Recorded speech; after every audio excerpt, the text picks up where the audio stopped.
Inagaw nila ang aking sinapupunan, ngunit hindi ang aking pagkababae. Habang nagdurugo ako sa malamig na delivery room, humahalakhak ang asawa ko sa bisig ng aking sariling estudyante. Wala na siyang silbi, baliw na yan. Ang walang awang pambubusabos nila. Ngunit nagkakamali sila. Mula sa abo ng aking pagkawasak, babangon ako upang bawiin ang lahat ng ninakaw nila. Handa na ba silang harapin ang aking paghihiganti? Hayaan mo na siya, Stella. Ngayong wala na siyang matris, hindi na siya maituturing na buong babae. Isang basyong walang laman na lang siya. Ikaw ang kailangan ko dahil ikaw ang magbibigay sa akin ng higit pang mga anak at ng tagumpay na nararapat sa pamilya natin. Ang boses ni Tristan ay malamig pa sa hanging nagmumula sa aircon ng ospital. Bawat salita ay parang isang matalim na balisong na humihiwa sa katinuan ni Talia. Nakatayo siya sa likod ng bahagyang nakabukas na pinto ng break room ng mga doktor. Ang kanyang katawan ay nanginginig at tanging ang pader na semento ang nagbibigay sa kanya ng lakas upang hindi tuluyang bumagsak sa sahig. Ang puting gown na suot niya, na dati ay simbolo ng kanyang dangal bilang isang mahusay na surgeon, ay tila isang mabigat na tanikalang sumasakal sa kanyang paghinga. 2 oras pa lang ang nakalilipas mula nang mabilanggo siya sa pagitan ng buhay at kamatayan. Habang ang mga doktor ay nagkakandara pa upang isalba ang kanyang buhay mula sa matinding hemorrhage matapos isilang si Lucas, ang kanyang asawa, ang lalaking nangako sa harap ng altar na magsasama sila sa hirap at ginhawa, ay narito pala, masayang nakikipagpalitan ng tamis sa kanyang sariling estudyante na si Stella. Sa kanyang nanginginig na mga kamay, hawak ni Talia ang isang maliit na kulay asul na sapatos ng sanggol na balak niyang ipakita kay Tristan bilang simbolo ng kanilang bagong simula. Ang malambot na tela ng sapatos ay nababasa na ng kanyang pawis at luha. Ang mitya ng kanyang sakripisyo, ang pagkawala ng kanyang kakayahang magdalang tao muli dahil sa pagtanggal ng kanyang sinapupunan upang mabuhay, ay binalewala lang ng lalaking itinuring niyang mundo. Pero paano si Lucas, Tristan? Anak niyo pa rin siya. Ang marahang boses ni Stella ay narinig niyang muli, ngunit walang bahid ng pagsisisi, bagkus ay may halong panunuya. Si Mama na ang bahala roon, gagawan niya ng paraan para palabasing hindi matatag ang isipan ni Talia dahil sa nangyari. Sino ba ang maniniwala sa isang babaeng naging mitya ng sarili niyang pagkabaog? We will take the baby, and more importantly, we will take your research. Iyon ang magiging legacy natin, Stella. Nabitawan ni Talia ang sapatos ng sanggol. Ang marahang tunog ng pagtama ng tela sa makinis na tiles ng ospital ay tila isang malakas na pagsabog sa kanyang pandinig. Ang kanyang lalamunan ay nanunuyo. Ang bawat paglunok ay parang may mga bubog na bumabara. Hindi siya makasigaw. Ang sakit ay napakabigat para idaan sa malakas na tinig. Ito ay isang uri ng pighati na nanunuot sa bawat selula ng kanyang pagkatao. Pinapatay ang bawat hibla ng pag-ibig na itinanim niya sa loob ng maraming taon. Ang kanyang paningin ay nagsimulang magdilim. Ang mga anino sa pasilyo ay tila mga halimaw na handang lumamon sa kanya. Ang hapdi sa kanyang puson mula sa sariwang tahi ng operasyon ay nagpaalala sa kanya ng katotohanang hinding-hindi na siya magkakaroon ng pagkakataong magdala muli ng buhay. Ngunit ang hapdi sa kanyang puso ay mas matindi pa sa anumang hiwa ng anit. Dahan-dahang dinaloy ng kanyang mga daliri ang malamig na pader habang sinusubukan niyang humakbang palayo. Bawat galaw ay isang kalbaryo. Sa bawat paghinga, tila may libu-libong karayom na tumutusok sa kanyang dibdib.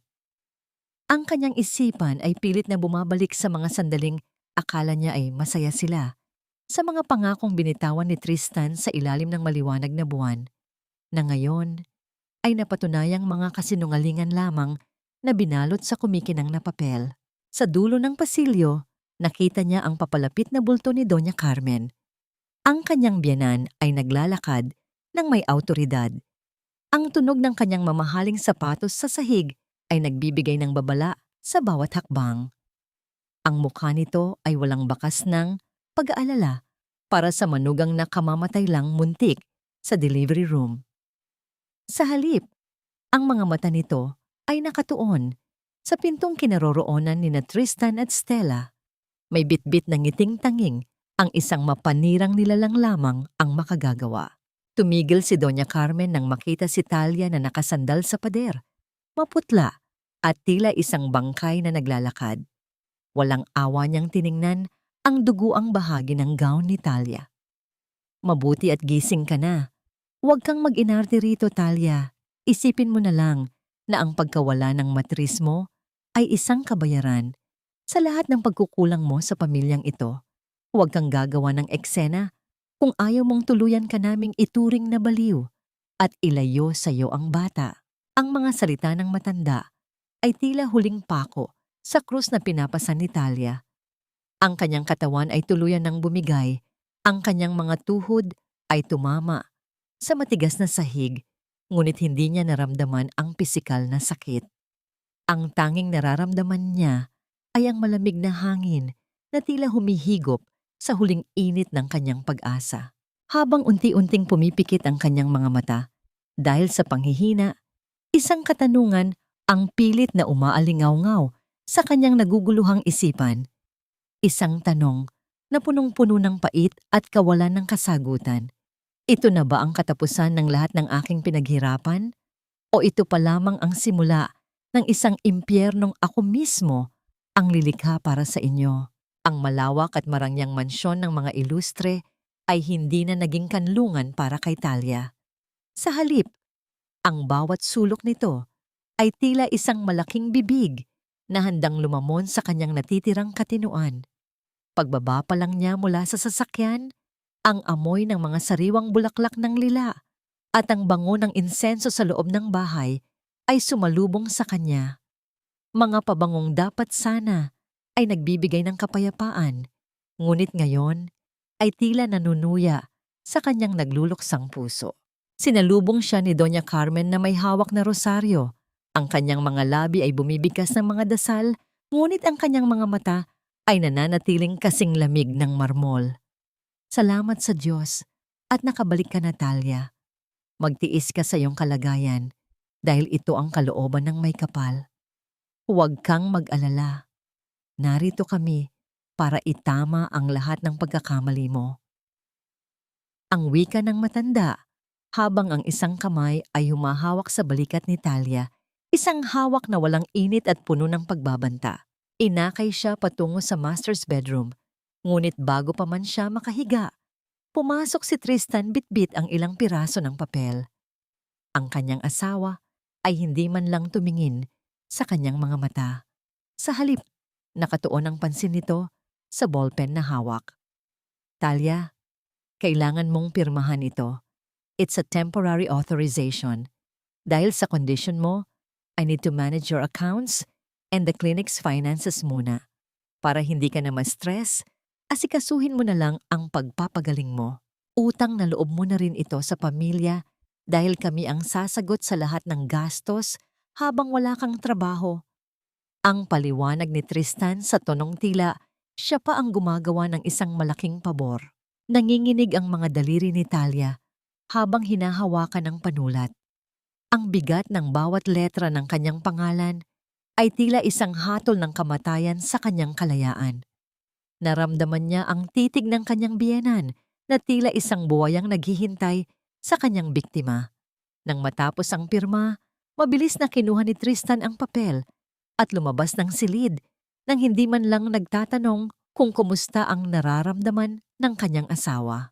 Maya-maya pa ay pumasok ang isang yata na nagngangalang Lorna, ang pribadong nurse na kinuha ni Doña Carmen. May dala itong maliit na baso na naglalaman ng isang madilaw at malapot na likido. Doktora, uminom na kayo nito, sabi ni Doña Carmen. Pampalakas daw ito ng dugo at pampakalma sa inyong nerbiyos. Ang sabi ni Lorna sa malamig na boses. Kahit may pag-aalinlangan, ininom ni Talia ang gamot. Ang lasa nito ay mapait at may kakaibang anghang na nanunuot sa kanyang lalamunan na nag-iwan ng isang malapot na pakiramdam sa kanyang dila. Lumipas ang ilang oras at ang kadiliman ay bumalot sa mansyon. Habang nakahiga sa kama, unti-unting naramdaman ni Talia ang pagbigat ng kanyang mga talukap. Ngunit ang kanyang isipan ay nananatiling gising at tila lumulutang sa isang ulap ng kalituhan. Sa gitna ng katahimikan ng gabi, narinig niya ang isang tunog na nagpatalon sa kanyang puso. Ang matinis at malungkot na iyak ng isang sanggol. "Lucas? Lucas, anak?" Ang pabulong na tawag ni Talia. Ang iyak ay tila nanggagaling sa kabilang dulo ng pasilyo, sa silid ng kanyang anak. Pinilit niyang bumangon kahit ang kanyang mga binti ay tila gawa sa gumi. Ang bawat hakbang niya sa makinis na sahig ay tila isang paglalakad sa ibabaw ng nagbabagang uling. Ang iyak ay lalong lumakas, nagiging mas desperado, tila humihingi ng saklolo. Nang marating niya ang pinto ng nursery, mabilis niya itong binuksan. Ngunit ang bumungad sa kanya ay isang silid na balot ng katahimikan. Ang kanyang anak na si Lucas ay mahimbing na natutulog sa loob ng kanyang crib, walang anumang ingay na lumalabas sa maliit nitong bibig. Ang tanging naririnig ay ang mahinang pag-ikot ng electric fan sa sulok. Napahawak si Talia sa kanyang ulo, ang kanyang mga mata ay naniningkit sa pagtataka. Pero narinig kong umiiyak siya, iyang usal niya sa sarili. Ang kanyang boses ay puno ng takot. Biglang bumukas ang ilaw sa pasilyo at tumambad si Tristan, kasunod ang dalawang katulong. Ang maliwanag na liwanag ay tumama sa mukha ni Talia, dahilan upang mapapikit siya at mapatakip ng mga mata. "Talia, ano na namang ginagawa mo rito sa gitna ng gabi?" Ang bulyaw ni Tristan, ang kanyang tinig, ay umaalingaw-ngaw sa buong bahay. "Look at you! Para kang nakakita ng multo. Sinasabi ko na nga ba, hindi mo na alam ang ginagawa mo." "Tristan," narinig ko si Lucas, umiiyak siya ng malakas. Ang depensa ni Talia, ang kanyang boses ay nanginginig at puno ng pagsusumamo. Tumingin si Tristan sa mga katulong na tila ba naaawa sa kanyang asawa. "Narinig niyo ba ang sanggol? Tahimik na tahimik ang buong bahay, Talia.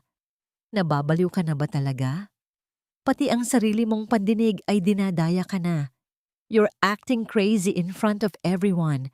Gusto mo bang saktan ng anak natin dahil sa mga naririnig mong hindi naman totoo?" Naramdaman ni Talia ang panghuhusga sa mga mata ng mga taong nakapaligid sa kanya.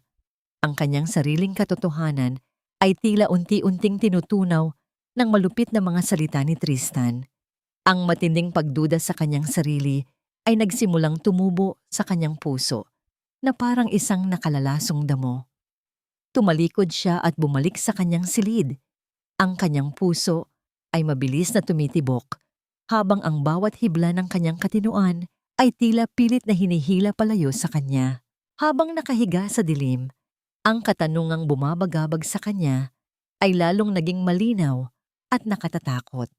Sadyang bumibigay na ba ang kanyang isipan dahil sa trauma o ang tahanang ito ay may mga lihim na pilit siyang nilulunod sa isang panaginip na wala ng gisingan? Ang bawat hibla ng katinuan ni Talia ay tila isang manipis na sinulid na pilit hinihila ng isang mapaglarong kamay. Sa ikatlong araw ng kanyang pananatili sa mansyon, ang ulap sa kanyang isipan ay bahagyang nahawi nang hindi niya inumin ang gamot na dinala ni Lorna. Sa halip na lunukin ang mapait na likido, hinayaan niya itong manatili sa ilalim ng kanyang dila hanggang sa makaalis ang nurse, bago niya ito mabilis na idinura sa loob ng isang tissue. Isang matalas na instinct bilang isang doktor ang biglang nag-alab sa kanyang dibdib. Ang bawat pagtibok ng kanyang puso ay hindi nadala ng takot, kundi ng isang lumalakas na hinala. Maingat siyang pumasok sa loob ng banyo, iniikot ang trangka ng pinto nang walang anumang nililikhang ingay at tiningnan ang tisyong may bakas ng gamot. Inamoy niya ang malapot na likido. Ang chemical na amoy nito ay hindi katulad ng anumang bitamina o pampalakas ng dugo. Ito ay amoy ng pagtataksil, isang uri ng pampakalma na sa maling dosis ay nagdudulot ng matinding disorientasyon at mga guni-guni. Gusto niyo akong magmukhang baliw? Ang pabulong na usal ni Talia sa harap ng salamin. Ang kanyang refleksyon ay maputla. Ang mga mata ay may malalim na itim na bilog sa ilalim. Ngunit sa kauna-unahang pagkakataon mula nang manganak siya, may apoy na muling sumiklab sa kanyang mga balintataw. Ang takot ay dahan-dahang natutunaw, napapalitan ng isang malamig at matigas na galit na tila bakal na isinasalang sa apoy. Habang nakasandal sa pinto ng banyo, narinig ni Talia ang mahinang bulungan mula sa labas ng kanyang silid. Dahan-dahan niyang inilapat ang kanyang tainga sa kahoy na pinto, pinipigilan ang sariling paghinga upang masagap ang bawat salita. Siguraduhin mong itataas mo ang dosis bukas, Tristan. Ang boses ni Doña Carmen ay kasing talim ng isang rason. Kailangan nating makuha ang pirma ng doktor na nagsasabing hindi na siya fit maging ina at hindi na siya makakapag-isip ng maayos para sa kanyang mga ari-arian. Once she's declared incompetent, the research will be legally transferred to Stella. At ang batang si Lucas, lalaki siyang malayo sa impluwensya ng isang baliw na ina. Don't worry, Ma. I'm handling her. Stella is already working on the final presentation of the project. Akala ni Talia para sa aming dalawa ang sakripisyong ito, pero hindi niya alam na matagal na siyang tinanggal sa equation.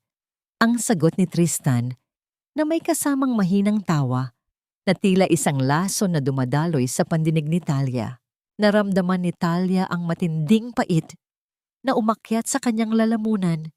Ang lalaking pinagkatiwalaan niya ng kanyang buhay at pangarap ay ang siya palang maglulubog sa kanya sa hukay.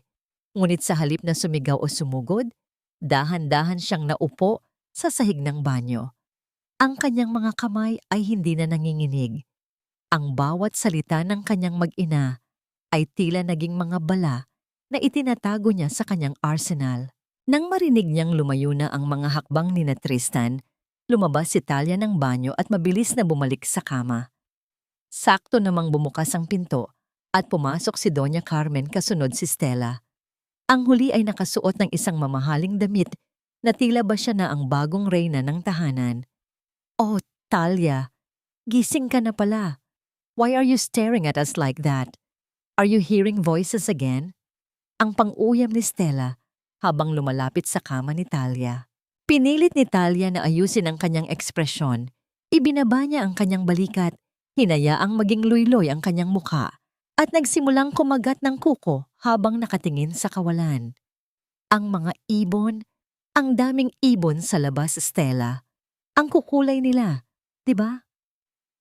Ang sabi ni Talia sa boses na tila isang bata, garalgal at walang pokus. Nakita ni Talia ang palitan ng makahulugang tingin ni na Doña Carmen at Stella. Isang ngiting mapagtagumpay ang gumuhit sa mga labi ng matanda. See? Ang lala na ng kondisyon niya. Poor Talia. Ang galing na doktor sana, pero bumigay ang utak. Nang makaalis ang dalawa, mabilis na kumilos si Talia. Kinuha niya ang isang malaking galing na gaubong na nakalagay sa silya, isang regalo na dapat sana ay para kay Lucas. Gamit ang isang maliit na gunting na itinago niya sa ilalim ng unan, maingat niyang binutas ang likuran ng laruan. Isa-isang inilagay ni Talia ang mga tisyong may bakas ng gamot at ang mga tabletang hindi niya ininom sa loob ng bulak ng laruan. Ito ang magiging kanyang lihim na imbakan, ang ebidensya ng kanilang tuso at masamang plano. Hindi niyo ako matatalo sa sarili kong laro. Ang bulong niya habang maingat na tinatahi muli ang laruan gamit ang hibla ng sinulid mula sa kanyang kumot. Sa bawat tusok ng karayom, isang panata ang nabubuo sa kanyang puso. Ang pagmamahal na dati ay nagbibigay sa kanya ng init ay naging isang malamig na determinasyon. Gagawin niyang kuta ang kanyang katahimikan at gagawin niyang patibong ang kanyang pagkukunwari. Ngunit ang katahimikan ng gabi ay muling binasag ng isang balita. na hindi niya inaasahan. Pumasok si Tristan at walang pasabing ibinalita. Stella is moving in tomorrow, Talia. She'll be the one to look after you and Lucas starting now. It's for your own good. Napahigpit ang hawak ni Talia sa gaubong. Ang cliffhanger ng kanyang kapalaran ay muling niyanig. Paano niya mapapanatili ang kanyang pagkukunwari kung ang kaaway ay kasama na niya sa loob ng iisang silid? Bawat segundo ng bawat araw, ang bawat segundo sa loob ng mansyon ay tila isang mabagal na pagtulo ng lason sa isang baso ng tubig. Walang amoy, walang kulay, ngunit unti-unting pumapatay. Sa gitna ng kanyang pagpapanggap bilang isang babaeng nawawala sa sarili, ang tanging nagbibigay ng liwanag kay Talia ay ang pagkakataong makalabas ng bahay upang dalhin si Lucas sa klinika para sa kanyang regular na check-up. Sa loob ng puting silid ng klinika, ang amoy ng disinfectant at ang malambot na tugtog ng musikang pambata ay nagbigay ng panandaliang ginhawa sa nanunuyong diwa ni Talia. Nakaupo siya sa isang sulok, nakayuko at pilit na kinakalikot ang dulo ng kanyang laylayan habang si Stella ay abala sa pakikipag-usap kay Biyernes tungkol sa nutrisyon ng bata na tila ba siya ang tunay na ina. Doc, pakitingnan din ang vitamins ni Lucas. Gusto ko siguradong best ang nakukuha niya. Ang sabi ni Stella sa tunong mapagkunwari habang ang kanyang mga mata ay pasulyap-sulyap sa salamin upang ayusin ang kanyang buhok. Si Dr. Gabriel, isang lalaking may malalim na mga mata at boses na tila isang mainit na kumot sa gitna ng bagyo, ay tahimik na nagsusuri kay Lucas. Hindi lingid kay Gabriel ang mga chismis sa loob ng medical community tungkol sa pagkabaliw ng dati ay hinahangaang si Dr. Talia.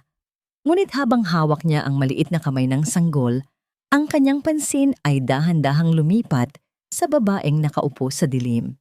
Napansin ni Gabriel ang bahagyang panginginig ng mga balikat ni Talia. Nang itaas ni Talia ang kanyang kamay upang ayusin ang buhok, sandaling nahawi ang kanyang manggas. Sapat na upang makita ni Gabriel ang mga pasat at bakas ng mahigpit na pagkakahawak sa kanyang maputing balat. Higit sa lahat, napansin ng doktor na bagamat nakatingin si Talia sa sahig, ang kanyang buong atensyon ay nakapako sa bawat paghinga ni Lucas. Hindi iyon ang tingin ng isang babaeng walang katinuan. Iyon ang matalas at mapagbantay na tingin ng isang inang handang sumagpang para sa kanyang anak. Stella, mari mo bang kunin ang timbang ni Lucas sa kabilang kwarto kasama ang nurse? I just need to double-check something here. Ang utos ni Gabriel sa kalmadong tinig. Nang makalabas si Stella, ang katahimikan sa loob ng silid ay naging mabigat. Tumayo si Gabriel at kumuha ng uswa ng isang baso ng maligamgam na tubig. Lumapit siya kay Talia at dahan-dahang naupo sa kanyang tabi. Hindi siya nagsalita agad. Hinayaan niya lang na maramdaman ni Talia ang kanyang presensya na walang halong panghuhusga. Uminom ka muna, doktora. Ang mahinang sabi ni Gabriel. Ang pagtawag niya sa titulo ni Talia ay tila isang kuryenteng gumising sa natutulog na dangal ng babae. Nagangat ng tingin si Talia. Ang kanyang mga mata ay puno ng pag-aalinlangan. Nang tanggapin niya ang baso, ang kanilang mga daliri ay sandaling nagtagpo. Sa sandaling iyon, ang init ng balat ni Gabriel ay tila isang mensaheng nagsasabing hindi siya nag-iisa. Sa ilalim ng baso, naramdaman ni Talia ang isang maliit at nakatuping papel na nakadikit sa pamamagitan ng isang manipis na tape. Hindi lahat ng nakikita ng mata ay katotohanan at hindi lahat ng nananahimik ay talo. Ang bulong ni Gabriel, sapat lang para marinig ni Talia. Kung kailangan mo ng kakampi, nandito ako. I know you're still in there, Tayaya. Isang mabilis na pagtibok ng puso ang naramdaman ni Talia. Isang pakiramdam na matagal nang nawala. Ang tinatawag nilang pag-asa. Mabilis niyang kinuha ang papel at isinilid sa loob ng kanyang medyas bago pa man bumalik si Stella. Ang baso ng tubig na kanyang ininom ay tila naglinis sa pait na matagal nang namamalagi sa kanyang lalamunan. Nang magtagpo ang kanilang mga mata, sa huling pagkakataon Bago sila umalis, may isang lihim na kasunduang nabuo sa pagitan ng dalawang estranghero. Ang pagkalinga ni Gabriel ay hindi lamang isang medikal na tungkulin. Ito ay isang lunas sa sugatang kaluluwa ni Talia. Gayunpaman, ang panandaliang liwanag na ito ay agad na natakpan ng ulap pagbalik nila sa mansyon. Pagpasok pa lang ni Talia sa loob, ang amoy ng nabasag na kahoy at ang kalat ng mga papel sa pasilyo ang sumalubong sa kanya. Ang pinto ng kanyang silid-aklatan, ang tanging lugar kung saan nakatago ang kanyang mga alaala at mahahalagang dokumento ng kanyang pananaliksik ay nakabukas ng pilit.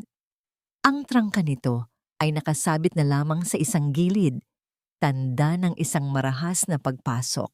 Tumambad sa kanya si Tristan na may hawak na isang itim na folder. Ang mukha nito ay puno ng tagumpay. Naghahanap ka ba ng files mo, Talia? Don't worry, safe na sila sa kamay ni Stella. Sabi ko naman sa'yo, hindi mo na kailangang mag-isip.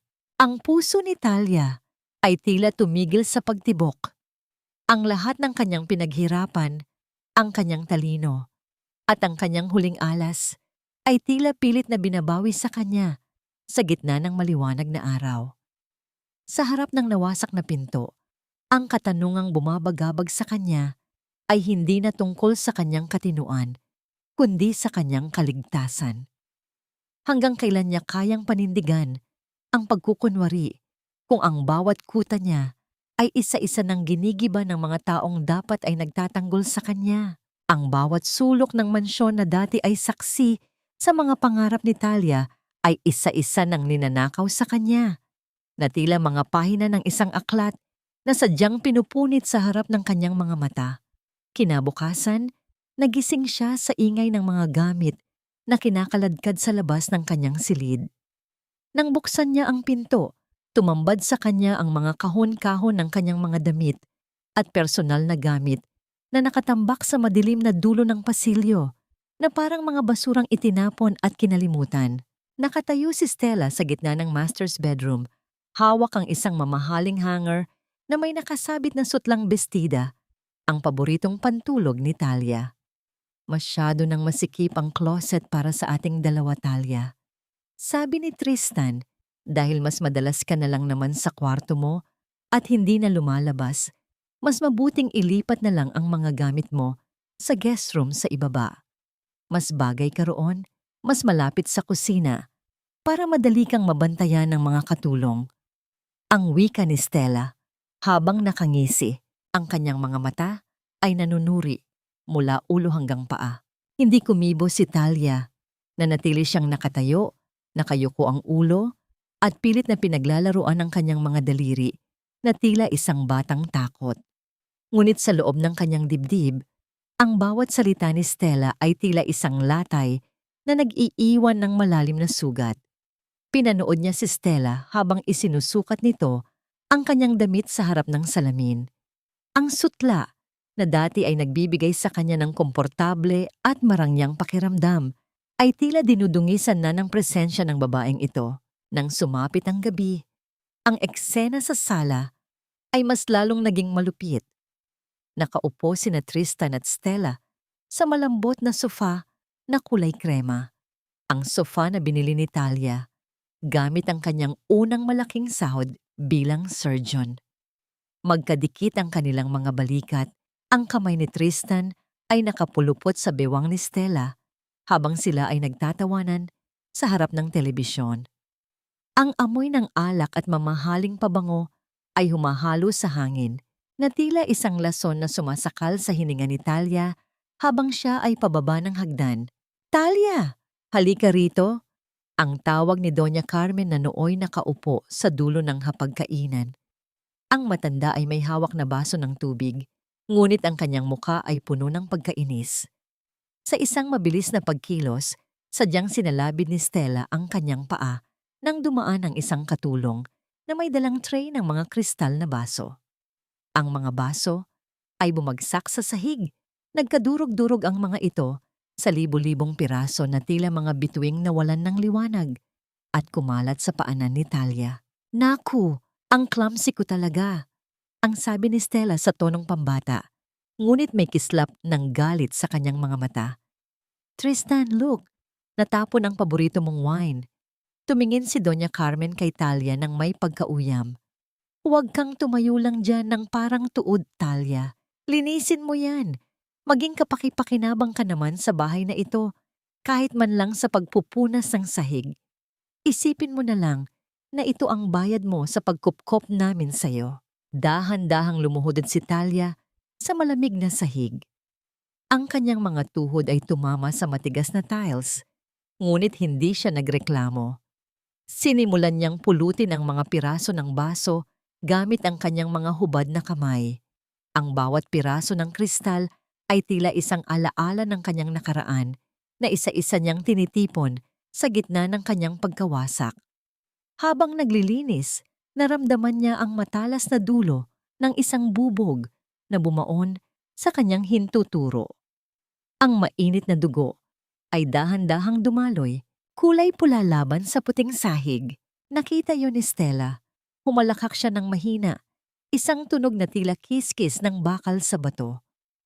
Look, Tristan, dumudugo ang kamay niya pero wala siyang reaksyon.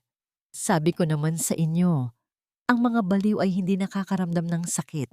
Wala na siyang pakiramdam, parang bato na ang puso niyan. Pinigilan ni Talia ang kanyang sarili na huwag mag-angat ng tingin. Ang hapdi ng sugat sa kanyang daliri ay walang-wala kumpara sa hapdi ng kanyang dangal na niyuyurakan. Pinulot niya ang huling piraso ng baso, ang kanyang kamao ay mahigpit na nakayom kahit na lalong bumaon ang bubog sa kanyang balat. Ginamit niya ang sakit na yon upang manatiling gising ang kanyang diwa, upang hindi malunod sa galit na nais ng sumabog. Nang makahanap ng pagkakataon, mabilis na pumasok si Talia sa loob ng banyo at iniikot ang trangka ng pinto. Ang kanyang puso ay mabilis na tumitibok.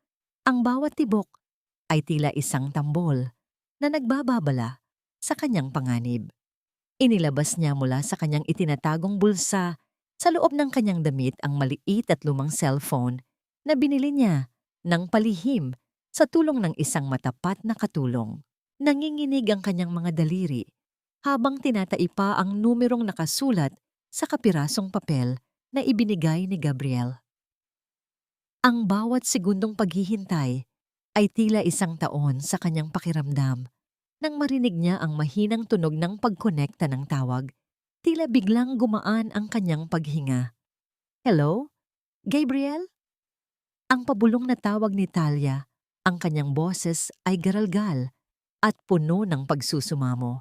Talia, isasagawa na natin ang plano. Huwag kang susuko, nakahanda na ang mga ebidensya ng gamot. Ang sagot ng malalim at matatag na boses ni Gabriel sa kabilang linya. Isang patak ng luha ang dahan-dahang gumulong sa pisngi ni Talia, hindi dahil sa sakit, kundi dahil sa pag-asang muli niyang naramdaman. Ngunit bago pa man siya makasagot muli, ang katahimikan ng banyo ay binasag ng isang marahas at malakas na hampas sa pinto. Ang yumanig na kahoy ay tila isang babala ng kamatayan. Talia! Sino ang kinakausap mo dyan sa loob? Buksan mo ang pintong ito kung ayaw mong wasakin ko ito. Ang nanggagalaiting boses ni Tristan ay amupo o malingaw-ngaw sa buong silid, kasunod ang tunog ng pagpihit ng sirang doorknob. Napatitig si Talia sa pinto. Ang cellphone ay mahigpit niyang hawak sa kanyang dibdib. Ang cliffhanger ng kanyang lihim ay nakataya na sa isang manipis na piraso ng kahoy. Ang bawat marahas na paghampas ng kamao ni Tristan sa pintuan ng banyo ay tila isang babala ng paparating na unos na handang sumira sa huling kuta ni Talia. Sa loob, ang bawat pagtibok ng puso ng babae ay tila isang tambol na nagpapabilis sa kanyang kaba. Mabilis niyang pinindot ang dulo ng tawag at isinilid ang maliit na cellphone sa loob ng isang sikretong siwang sa ilalim ng lababo, kung saan nakatago ang ilang lumang gamit sa banyo. Binuksan ni Talia ang gripo, hinayaang dumaloy ang tubig ng malakas upang takpan ang anumang ingay ng kanyang paghinga. Pagkatapos, dahan-dahan niyang inikot ang trangka at binuksan ang pinto. Tumambad sa kanya ang mukha ni Tristan na pulang-pula sa galit.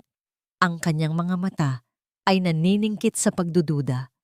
Sino ang kinakausap mo, Talia? Kanina ko pa naririnig na may binubulong ka. Ang asik ni Tristan habang marahas na hinahablot ang braso ng asawa. Yumuko si Talia, hinayaang malaglag ang kanyang buhok sa kanyang mukha at nagsimulang tumawa ng mahina. Isang tawang walang buhay at puno ng pait. Ang mga anino, Tristan, ang sasama nila. Sabi nila, huwag daw akong lalabas dahil kakainin nila ang puso ko. Kausap ko sila, ayaw nilang tumigil. Ang sabi niya sa boses na tila isang bata, habang ang kanyang mga mata ay nakatingin sa kawalan. Kitang-kita ang pandidiri sa mukha ni Tristan. Binitawan niya ang braso ni Talia na tila ba ito ay may nakahahawang sakit. Nababaliw ka na talaga. Pati sarili mong anino, kinakausap mo na. Nakakasuka ang kalagayan mo. Ang sabi nito, bago tinalikuran ng asawa at mabilis na lumabas ng silid. Nang masiguro ni Talia na wala na ang asawa, unti-unting nawala ang ngiti sa kanyang mga labi. Ang kanyang mga mata ay muling naging matalas. Alam niyang hindi na siya maaaring magtagal. Kinabukasan, gamit ang dahilan na kailangang makuha ang mga huling resulta ng laboratorio ni Lucas, nagawa niyang kumbinsihin si Doña Carmen na payagan siyang pumunta sa ospital kasama ang nurse na si Lorna sa madilim at malawak na parking lot ng ospital kung saan ang tanging liwanag ay nagmumula sa mga poste ng ilaw na tila nagbabantay sa katahimikan. Naghihintay ang isang itim na sasakyan. Nagpanggap si Talia na nahihilo at kailangang maupo sandali sa isang bench habang si Lorna ay abala sa pagbili ng pagkain sa malapit na kantina. Dahan-dahang lumapit ang sasakyan at huminto sa tapat ni Talia. Bumaba ang bintana at tumambad ang mukha ni Gabriel. Walang imik na iniabot ni Talia ang kulay asul na gaubong na bitbit niya, ang laruang naglalaman ng mga ebidensya ng kanyang pagkawasak. Nandito ang lahat, Gabriel. Ang mga gamot na pilit nilang ipinapainom sa akin. Ang bulong ni Talia. Ang kanyang boses ay puno ng pag-asa na may halong takot. Huwag kang mag-alala, Talia. Ako na ang bahala rito. Patutunayan nating nilalason kanila. Ang sagot ni Gabriel sa malalim at nakatatahimik na tinig. Napansin ng doktor ang puting benda sa kamay ni Talia, ang bendang bahagya ng may bakas ng tuyong dugo mula sa pagkakasugat niya sa mga bubog. Hindi nag-atubili si Gabriel. Kinuha niya ang isang medical kit sa loob ng sasakyan at lumabas. Naupo siya sa tabi ni Talia. Dahan-dahang kinuha ang kanyang kamay at sinimulang tanggalin ang maruming benda. Ang bawat kilos ni Gabriel ay puno ng ingat, na tila ba ang kamay ni Talia ay gawa sa pinakamahalagang kristal na ayaw niyang mabasag. Sa ilalim ng malamig na simoy ng hangin sa parking lot, ang init ng mga daliri ni Gabriel habang dinadampi ang antiseptic sa sugat ni Talia ay tila isang lunas na hindi lamang para sa kanyang balat, kundi para sa kanyang nanunuyong kaluluwa. Ang pag-aalaga ng doktor ay walang halong pagkukunwari, walang halong panunumbat. Masakit ba? Ang mahinang tanong ni Gabriel habang maingat na itinatali ang bagong benda. Umiling si Talia. Ang kanyang mga mata ay nananatiling nakapako sa mukha ng lalaki. Sa loob ng bahay na yon, ang sakit ay naging normal na pakiramdam. Pero ngayon, pakiramdam ko, tao muli ako. Ang isang saglit na pagtagpo ng kanilang mga tingin ay tila isang pangako ng kaligtasan.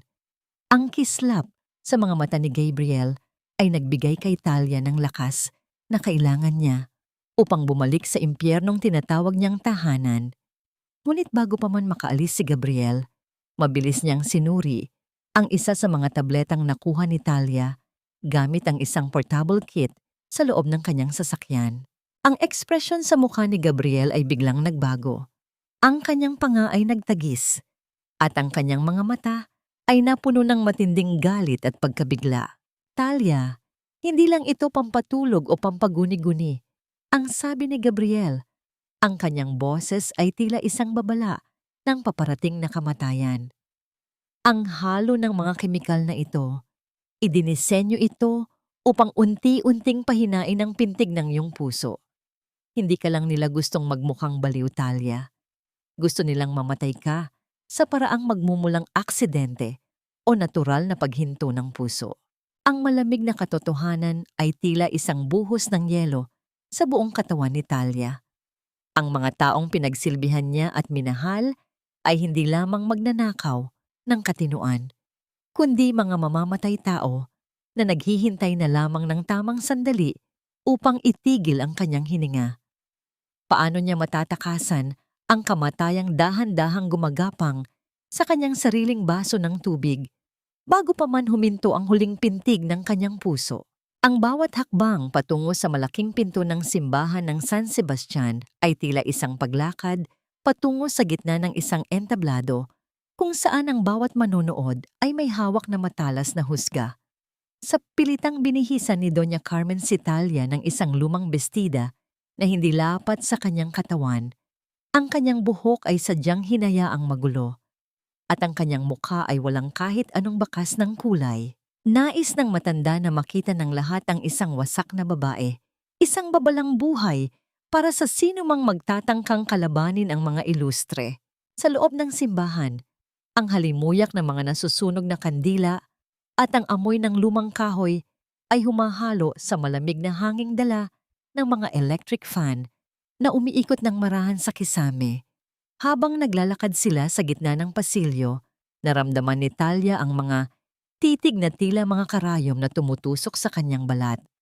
Ang mga bulungan ng mga amiga ni Doña Carmen ay nagsimulang gumapang sa hangin, mas malakas pa sa boses ng paring nagmimisa.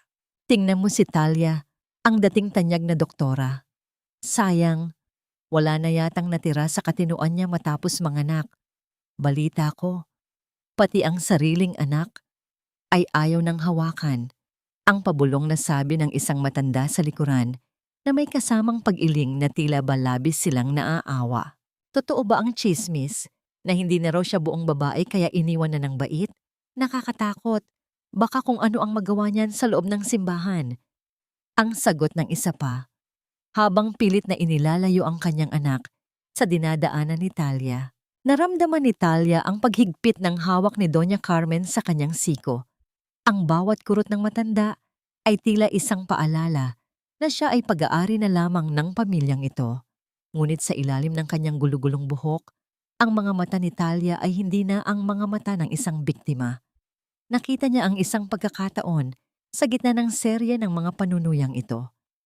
Isang pagkakataon upang ibalik sa kanyang biyenan ang bawat patak ng kahihiyang ipinatikim nito sa kanya. Nang matapos ang misa, sa tapat ng malaking estatwa ng Birheng Maria, kung saan nagtitipon ang mga pinakamayayaman at pinakamaimpluwensyang pamilya sa bayan, biglang bumitaw si Talia sa pagkakahawak ni Doña Carmen. Mabilis siyang lumuhod sa matigas na sahig, ang kanyang mga tuhod ay lumikha ng isang marahas na tunog sa pagtama sa semento. "Patawad! Patawad, Doña Carmen!" Ang malakas na sigaw ni Talia.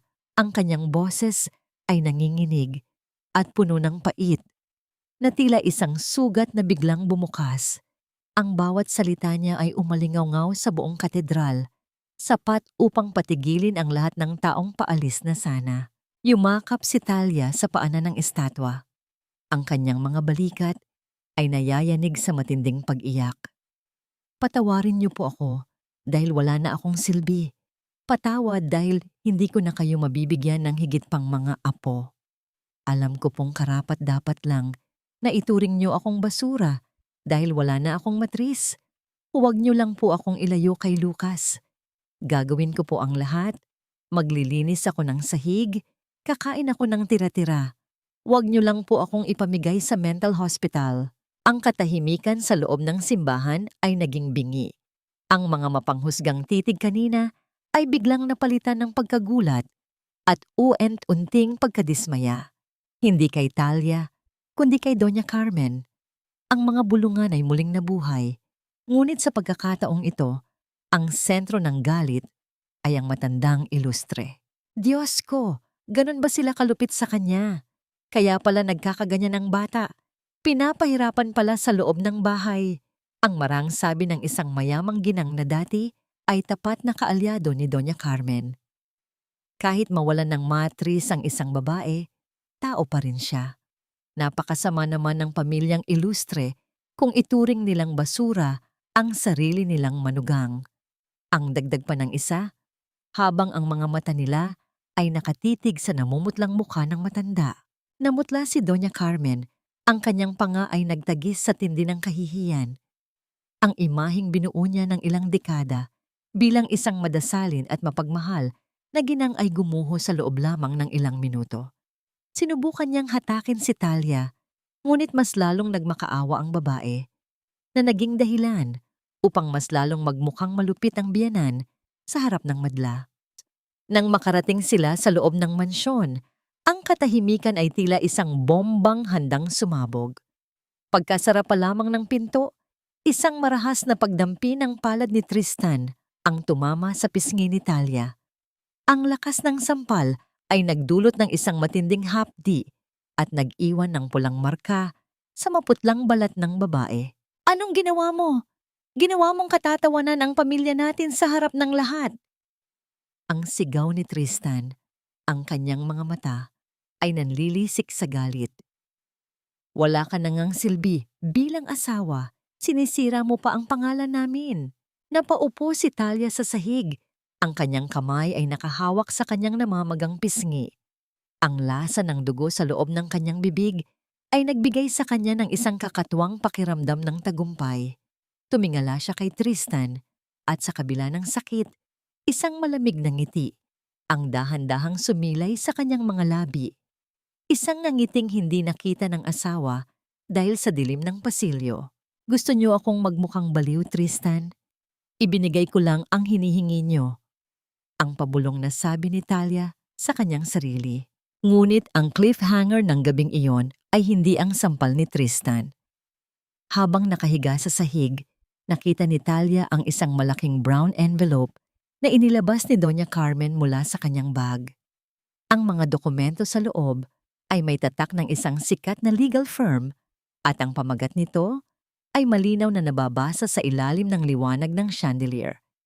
Petition for immediate transfer of parental rights and guardianship. Seryoso ba silang kukunin ang kanyang anak bago pa man siya makagawa ng susunod na hakbang? Ang kabilugan ng buwan ay nagbibigay ng isang maputla at malamig na liwanag sa loob ng mansyon, na tila isang piping saksi sa mga lihim na nagaganap sa ilalim ng kadiliman. Sa loob ng kanyang silid, nakaupo si Talia sa gilid ng kama. Ang kanyang mga mata ay nakatuon sa orasan sa dingding. Ang bawat paggalaw ng kamay ng oras ay tila isang mabagal na pagtibok ng isang pusong puno ng kaba. Hinintay niya ang sandaling ang buong bahay ay malunod sa katahimikan. Ang sandaling ang mga kaaway niya ay kampante na sa kanilang mga panaginip. Nang matiyak niyang mahimbing na ang lahat, dahan-dahan siyang tumayo. Ang kanyang mga hakbang sa ibabaw ng makinis na sahig ay tila mga anino. Walang tunog, walang bakas. Tinungo niya ang kanyang dating silid-aklatan na ngayon ay naging opisina na ni Stella. Ang amoy ng banyagang pabango sa loob ng silid ay tila isang sampal sa kanyang gunita. Isang paalala na ang kanyang espasyo ay tuluyan ng nilapastangan. Gamit ang isang maliit na susi na matagal niyang itinago, inikot niya ang lock ng drawer kung saan nakatago ang kanyang lumang laptop. Ang marahang pagpihit ng metal ay tila isang malakas na hiyaw sa gitna ng katahimikan, dahilan upang mapahinto siya at pakiramdaman ng paligid, nang walang marinig na anuman kundi ang mahinang pag-ugong ng aircon. Mabilis niyang binuksan ang computer. Ang liwanag ng screen ay tumama sa kanyang mukha, nagbibigay ng isang asul na kislap sa kanyang mga mata na puno ng determinasyon. Isinaksak niya ang isang itim na USB upang simulan ang pag-backup ng kanyang orihinal na research data tungkol sa Tebaw Gok. Ito ang kanyang buhay, ang kanyang talino, at ang tanging bagay na magliligtas sa kinabukasan ni Lucas. Habang pinapanood ang progress bar na Dahan-dahang gumagalaw, naramdaman niya ang panginginig ng kanyang mga kamay. Bawat porsyento ng pagkopya ay tila isang hakbang patungo sa kanyang kalayaan. Sa gitna ng tensyon, naramdaman ni Talia ang mahinang pag-vibrate ng maliit na cellphone sa loob ng kanyang bulsa. Isang mensahe mula kay Gabriel ang bumungad sa kanya. Kumain ka na ba? Huwag mong kalimutang huminga ng malalim. Nandito lang ako, nagbabantay sa bawat sandali mo. Maniwala ka, malapit na nating matapos ito. Isang munting ngiti ang dahan-dahang sumilay sa mga labi ni Talia. Ang mga salita ni Gabriel ay tila isang mainit na haplos sa kanyang nanunuyong puso. Sa gitna ng impyernong ito, ang malasakit ng isang lalaking halos estranghero pa lamang sa kanya ang nagbibigay sa kanya ng lakas upang hindi tuluyang bumigay. Ang bawat letra sa mensahe ay tila isang himig na nagpapakalma sa kanyang nag-aalalang diwa. Kay daling mahulog sa ganitong uri ng pagkalinga ang isip niya, ngunit alam niyang kailangan niyang manatiling matatag para sa kanyang anak. Ngunit ang panandaliang kapayapaan ay biglang nabasag nang marinig niya ang tunog ng mga hakbang mula sa labas ng pasilyo. Ang bawat pagtama ng takong ng sapatos sa sahig ay tila isang babala ng paparating na panganib. Ang tunog ay papalapit, mas lalong bumibilis, at malinaw na patungo sa direksyon ng silid-aklatan. Stella, ang pabulong na usal ni Talia. Ang kanyang boses ay tila isang hangin na nawala sa dilim. Mabilis niyang pinatay ang screen ng laptop, ngunit ang pagkopya ng files ay hindi pa tapos. Wala ng oras upang iligpit ang lahat. Sa isang mabilis na pagkilos, gumapang siya sa ilalim ng malaking mesa na gawa sa mahogany. Ibinaba ang kanyang katawan hanggang sa dumikit ang kanyang dibdib sa malamig na sahig. Pinigilan niya ang kanyang paghinga. Ang kanyang mga mata ay nakapikit ng mariin, habang ang kanyang puso ay tila gustong kumawala sa kanyang tadyang. Bumukas ang pinto. Ang liwanag mula sa pasilyo ay gumuhit ng isang mahabang anino sa loob ng silid. Narinig ni Talia ang kaluskos ng sutlang gown ni Stella habang naglalakad ito papalapit sa mesa. Ang amoy ng alak ay muling humahalimuyak, tanda na galing ito sa isang gabing puno ng pagdiriwang kasama si Tristan. Naramdaman ni Talia ang bawat paggalaw sa ibabaw ng mesa. Narinig niya ang paglapag ng isang baso, ang pag-atungal ng isang buntong hininga, at ang mahinang pagmura ni Stella tungkol sa hirap ng pag-intindi sa mga codes ng research. Ang distansya sa pagitan nila ay ilang pulgada lamang. Kung itataas ni Stella ang kanyang paa, siguradong tatama ito sa katawan ni Talia. Sa gitna ng nakabibinging takot, sulyap na tiningnan ni Talia ang screen ng laptop na bahagyang nakabukas sa ilalim ng mesa. Ang progress bar ay nakahinto sa 75%. Isang pulang babala ang biglang lumitaw. Error. Source disconnected. Please reinsert media. Ang bawat hibla ng kanyang pag-asa ay tila biglang naputol. Ang files na kailangan niya upang mapatunayan ang kanyang pag-aari sa proyekto ay hindi natapos ang pagkopya. Sa labas, ang mga hakbang ni Stella ay muling narinig. Papalapit sa gilid ng mesa kung saan nakatago ang computer. Paano kung makita ni Stella ang laptop na nakabukas? Paano kung sa isang iglap ay mawala ang lahat ng kanyang pinaghirapan dahil sa isang pagkakamali ng makina? Habang ang kaaway ay abot kamay na ang kanyang huling alas, ang bawat patak ng pawis na gumugulong mula sa noo ni Talia ay tila isang mabigat na pasanin habang nananatili siyang nakadapa sa ilalim ng mesa. Sa itaas niya, naririnig niya ang marahas na paglapag ng baso ni Stella sa ibabaw ng kahoy na nagdulot ng panginginig sa buong muebles. Ang laptop na nasa harapan niya ay naglalabas pa rin ng pulang babala sa screen, isang hudyat ng pagkabigo na tila nanunukso sa kanyang kalagayan. Ngunit bago pa man yumuko si Stella upang tingnan ang ilalim ng mesa, ang katahimikan ay binasag ng pagtunog ng cellphone sa ibabaw ng mesa. Ang mahabang ringtone ay naging hudyat ng kaligtasan para kay Talia. Narinig niya ang pagkilos ni Stella, ang pagbukas ng pinto, at ang unti-unting paglayo ng mga hakbang nito habang sumasagot sa tawag ni Tristan. Sa isang mabilis at desperadong pagkilos, muling isinaksak ni Talia ang USB, hinintay ang huling 5%, at nang maging berde ang lahat, mabilis niyang isinara ang computer at gumapang palabas. Ang tagumpay na yon ay panandalian lamang. Kinaumagahan, ang sikat ng araw na pumasok sa bintana ni Talia ay hindi nagdala ng init, kundi isang bagong uri ng ginaw. Pagbaba niya sa sala, tumambad sa kanya ang isang matandang babae na may suot na uniforme ng yaya. Hawak nito si Lucas, ang kanyang Lucas, habang si Doña Carmen ay nakatayo sa tabi nito, may bitbit ng ngiting tila nanalo sa isang digmaan. Simula ngayon, si Yaya E. Rosa na ang hahawak sa bata. Ayaw naming mahawa ang anak mo sa iyong kabaliwan, Talia, ang malamig na sabi ni Doña Carmen. Huwag na huwag kang lalapit sa kanya. Ang isang inang hindi kayang alagaan ang sarili ay walang karapatang humawak ng isang sanggol. Naramdaman ni Talia ang matinding hapdi sa kanyang dibdib, mas matindi pa sa hiwa ng operasyon. Ang amoy ng gatas at pulbos mula kay Lucas ay abot tanaw niya, ngunit tila milya-milya ang layo. Ang bawat iyak ng kanyang anak ay tila isang punyal na sumasaksak sa kanyang puso.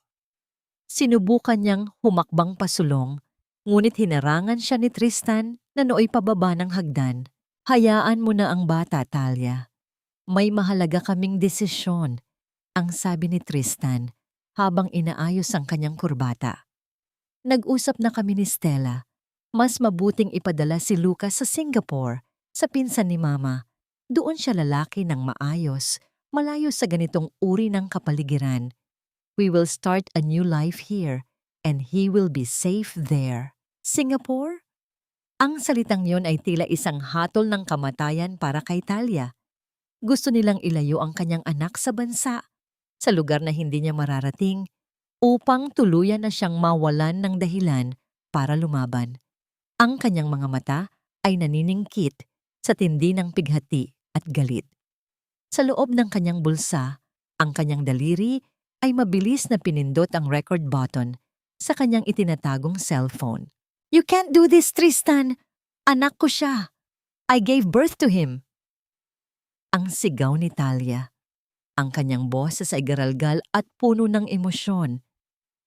Sa sandaling ito, nakalimutan niya ang kanyang pagpapanggap. Ang inang nasa loob niya ay mas malakas kaysa sa doktor na nagtatago.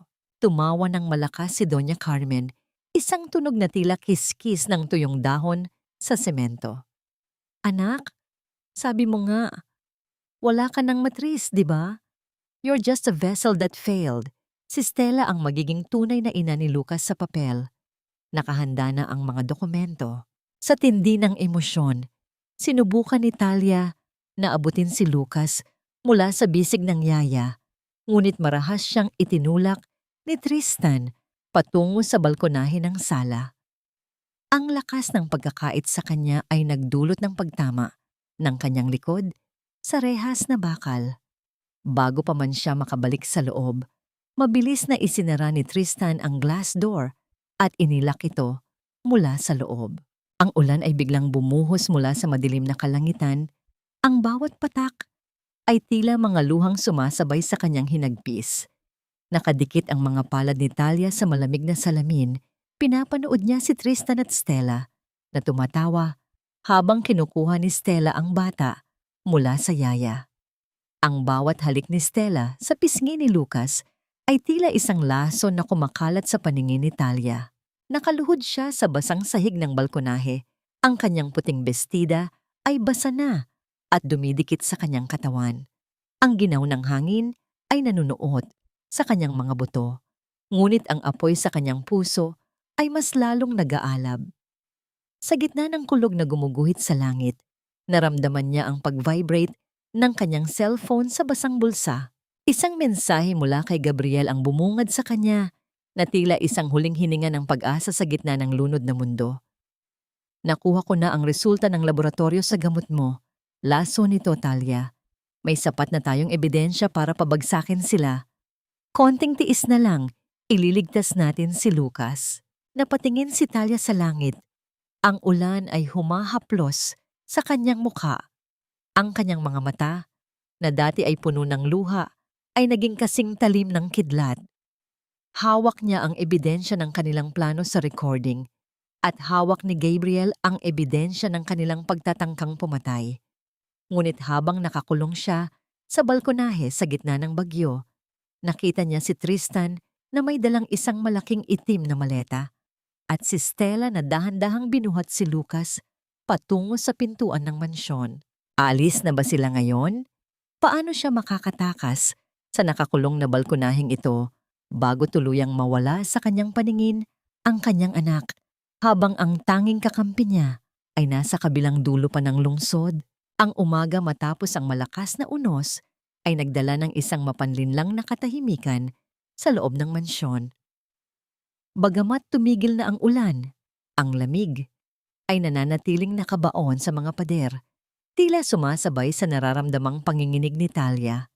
Matapos ang gabing iyon sa balkonahe, pilit siyang pinapasok ni Tristan, hindi dahil sa pag-aalala, kundi dahil sa pagdating ng kanilang pamilyang abogado, si Attorney Mendoza. Sa loob ng malawak na silid tanggapan, ang amoy ng lumang leather at matapang na kape ay humahalo sa tensyong namamayani sa hangin. Nakaupo si Talia sa isang maliit na silya sa sulok. Ang kanyang mga kamay ay nakapatong sa kanyang kandungan, habang si Tristan at Doña Carmen ay seryosong nakikipag-usap sa abogado sa tapat ng mahabang mesa na gawa sa mahogany. Attorney Mendoza, kailangan na nating tapusin ito ngayong araw, ang mariing sabi ni Tristan habang itinutulak ang isang makapal na folder sa gitna ng mesa.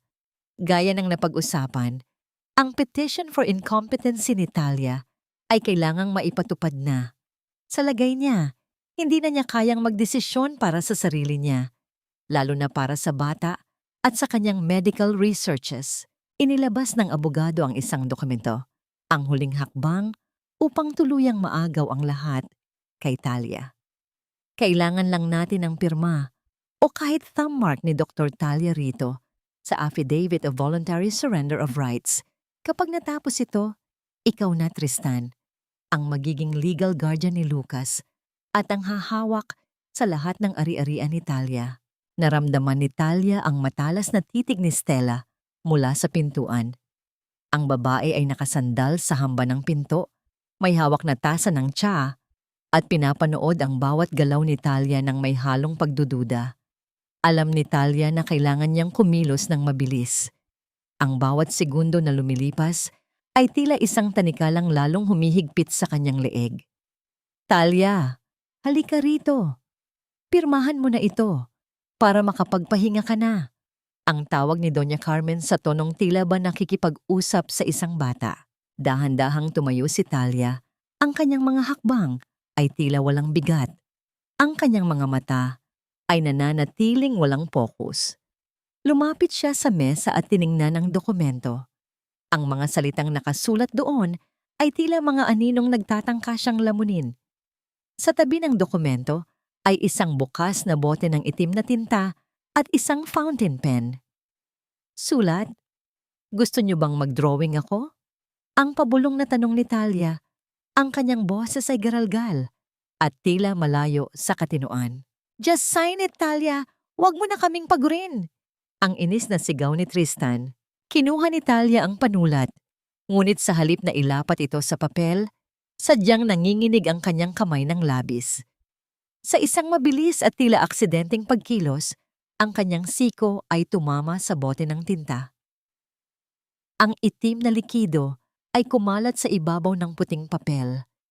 Tila isang madilim na aninong lumalamon sa bawat salitang nakasulat doon. Ang tinta ay dumaloy din sa mga kamay ni Tristan at sa mamahaling carpet ng mansyon. Ay, ang dumi! Ang daming itim na tubig! Ang tila natatakot na hiyaw ni Talia habang pilit na pinupunasan ng mesa gamit ang kanyang mga kamay na lalong nagpakalat sa mantsa at tuluyang sumira sa nag-iisang orihinal na kopya ng dokumento. Buwisit! Ano ba ang ginawa mo? Ang nanggagalaiting hiyaw ni Tristan habang mabilis na tumatayo, pilit na iniiwas ang kanyang mamahaling polo sa dumi. Attorney Mendoza, pasensya na. Talaga bang kailangang pirmahan niya ito? You see her condition. Napailing ang abogado habang tinitingnan ang nasirang papel. Kailangan natin ng malinis na kopya, Tristan. Babalik na lang ako bukas. Hindi pwedeng may bura o mantsa ang ganitong klaseng dokumento. Nang makaalis ang abogado, ang galit ni Tristan ay tila isang bulkang mayon na sumabog. Ngunit bago pa man siya makalapit kay Talia, mabilis na pumasok si Stella sa gitna. Ang kanyang muka ay hindi kakikitaan ng galit, kundi ng isang nakatatakot na talas ng pag-iisip. Hayaan mo na siya, Tristan. Maglilinis lang yan, ang sabi ni Stella.